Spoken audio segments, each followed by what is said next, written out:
Hello everyone, TimeToGrind here, and today I wanted to review The Legend of Bumbo, and The Legend of Bumbo is the newest game by the creator of Binding of Isaac, and it shares a lot of the same, characters and enemies and theme overall, as you will already start to see. However, it is a completely different type of game from Binding of Isaac. It is a puzzle, kind of roguelike deck builder almost. It's kind of like a mix between Bejeweled and Slay the Spire, and how it works is you have this board, kind of like a Bejeweled board, and you have 6 different icons on it. You have your bones, you have your poo, your boogers, your teeth, your piss, and then hearts. And so you can already see we're already going into the tone and theme of Binding of Isaac. And it actually works a little bit different from a lot of, kind of match 4 games. You kind of rotate the entire row. And you can do that either, horizontally or vertically, and you gotta match things. And they all do different things when you match them. So no matter what type you match, you get that type of mana. And if you say match the bones, you deal damage, and, depending on how much you get, it can split up the damage. Teeth are the same, except it does it, all at once to one target. Poo blocks an enemy's attack, or, an entire row of enemies' attacks. The boogers kind of stun an enemy, and they prevent that enemy from attacking. The piss just gives you an extra turn, and then hearts heal you, and hearts are a lot more rare. And as you progress further into the game, you'll get items, and they'll allow you to spend the mana that you get from doing the match 4 things. Obviously you get to still do the base attacks or whatever. So say you get your bones, you'll always do that little damage from the bones, but you'll find items that will do different things. So one item I got is you can use some of your mana, and you 50% chance to stun every single enemy in the enemy room. And so every character, there's different characters to unlock, and they all have different starting items as well. So they all have different play styles that kind of work out. And overall, how it works is there's kind of multiple lanes, and when you attack a lane, you have to attack what's in front of it. And it's kind of like Slay the Spire, where each turn it'll show you which characters are planning on attacking next, and they all have health and stuff. And so you kind of have to navigate what you want to do. Do you want to block, a row with, some poo? Do you want to attack someone? And it's interesting because a lot of the times they're blocking and protecting, each other. And overall, I think that is where this game shines the most, is this kind of mechanic and what they can do with it. As an example, one of the bosses, the boss I fought first, was a boss from Binding of Isaac, and it had its eyeballs, and its eyeballs kept bouncing in front of it and blocking it, so you had to keep hitting it off of, defending him. That way you could actually hit him. And it's very interesting to see how the kind of design from the Binding of Isaac enemies, how it's translated in this entirely different game. And I think fans of Binding of Isaac are going to like this game, as long as you like this type of genre of game and you can get behind it, because of the fact that it's so cool to see how some of the stuff translates from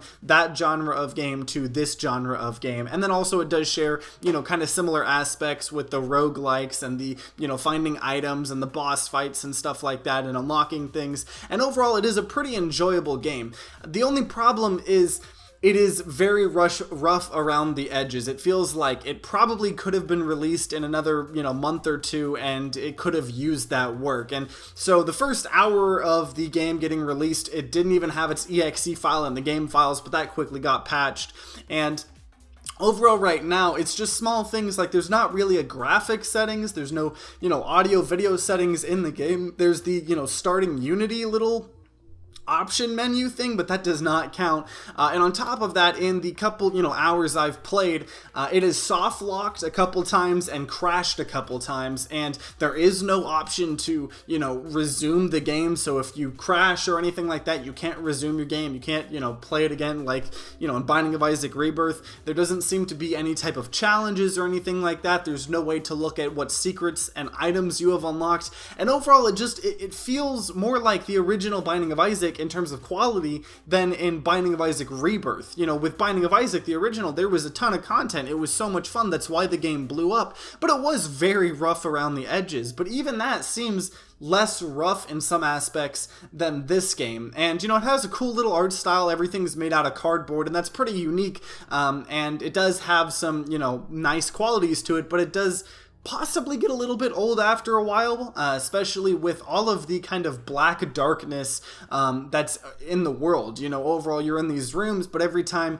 you know, you kind of rotate or so you see the camera, you just see how empty it is, and it makes the game feel kind of empty. And I don't really know what the solution is to that, but it just feels like it is kind of a little rough. You know, overall the music is great, and I do like the art style. It is pretty cute in its own way and stuff, but it is a little rough. But overall, the game is pretty fun. I don't know if it has, you know, as much replayability as Binding of Isaac, but if you are, you know, a fan of Bejeweled or Slay the Spire, or if you're just a super fan of Binding of Isaac, I would say it's still worth it just to kind of see how some of the game mechanics, you know, transfer over. But overall, the game's only been out a day. I think there's a lot of hope for it, especially with, you know, the patches that are supposedly going to be happening. But if you guys have tried this or you guys have seen gameplay, what do you guys think? Let me know in the comments down below. You know, it is kind of a small little quick review. It's not super in depth, but to me I don't plan on getting super in-depth into this game, you know, maybe a couple hours and stuff, but it definitely isn't a whole new Binding of Isaac for me. But it's a $15 price tag, so you can justify spending that on, you know, a not Binding of Isaac. But overall, I enjoy it. If you know, like Bejeweled, like Slay the Spire, like Binding of Isaac, definitely pick this up. But let me know in the comments down below what you guys think. And if you guys enjoyed this video, then consider leaving a like down below and subscribing to see more content and news. And if you guys are having a great day today, I hope you continue having a great day. If you guys aren't having a great day, I hope you guys start having a great day. But either way, guys, I hope you guys have a great rest of the day. See you guys next time.